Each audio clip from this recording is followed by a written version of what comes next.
ओम शांति। 9 जनवरी 2022। आज की मुरली से मनन चिंतन। रिवाइज्ड मुरली 21-12-8-9। त्रिदेव रचयिता अर्थात ब्रह्मा विष्णु शंकर का रचयिता द्वारा वरदानों की प्राप्ति। बाप ने हर एक श्रेष्ठ रचना अर्थात हम ब्राह्मण को विशेष 3 संबंधों से संपन्न बनाया। पहला, बाप के संबंध से दाता बन ज्ञान खजानों से संपन्न बनाया। दूसरा, शिक्षक रूप से भाग्य विधाता बन अनेक जन्मों के लिए भाग्यवान बनाया। तीसरा, सतगुरु रूप से वरदाता बन वरदानों से झोली भर दी।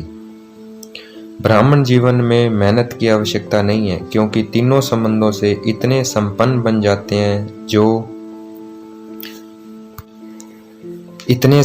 बन जाते हैं जो बिना मेहनत रूहानी मौज में रह सकते हैं। यहाँ वर्षा भी है, पढ़ाई भी है और वरदान भी है। जिसको तीनों रूप से प्राप्ति है, ऐसी सर्व प्राप्ति वाली आत्मा को मेहनत की आवश्यकता नहीं है। बाप को दाता के रूप में याद करेंगे तो अधिकारीपन का नशा रहेगा।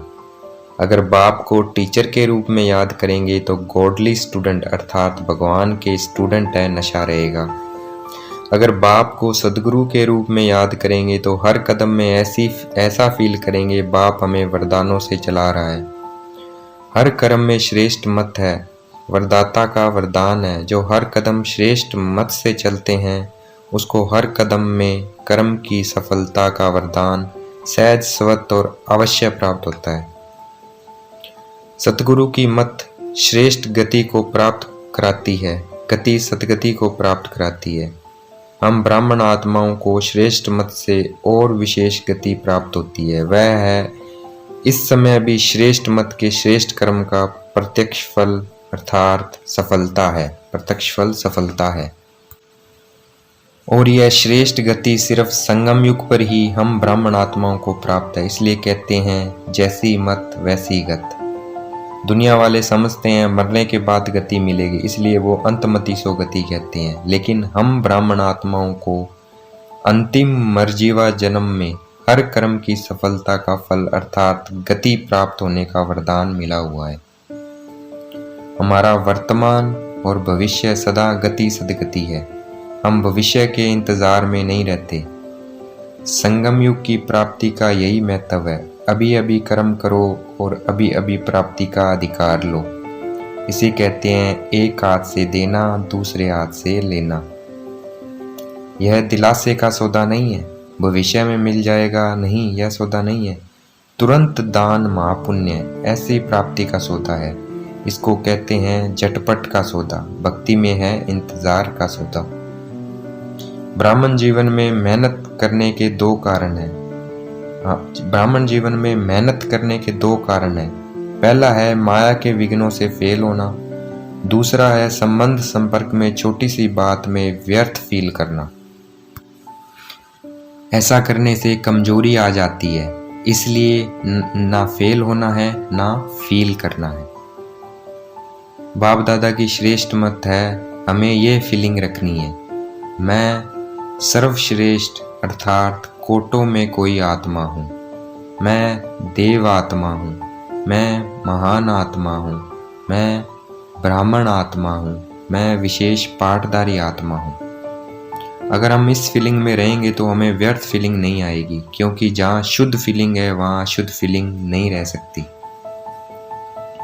इससे क्या होगा, हम मेहनत से बच जाएंगे और सदा स्वयं को वरदानों से पलने वाले, आगे उड़ने वाले, सेवा में सफलता प्राप्त करने वाले अनुभव करेंगे। हम 63 जन्म मेहनत करके थक गए हैं।